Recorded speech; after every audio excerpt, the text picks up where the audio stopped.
Hey guys, welcome back. So in this video, I'm going to show you how to export photos from DaVinci Resolve. So um, we are right now in photo page. So photo tab, as you can see, and highlight the image assets you want to extract from your lower try. So use Ctrl A, just like that. Now we have all the image selected. Now look at the very top right corner of the application screen and click on the quick export button right here. A menu drawer will drop open displaying standard photographic file format profiles as JPEG, PNG, height, and TIFF.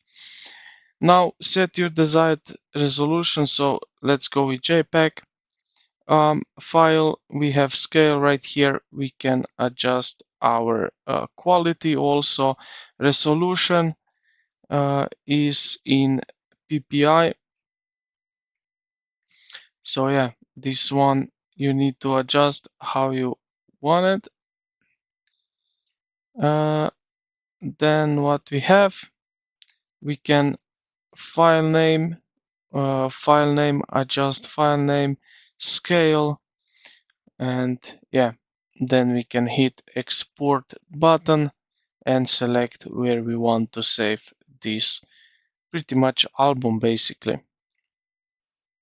And yeah, this is basically how you can export photo from DaVinci Resolve Photo tab. So I hope this video helped you out. If you did, consider to like the video and subscribe to the channel. Thank you for watching, and I will see you in the next one.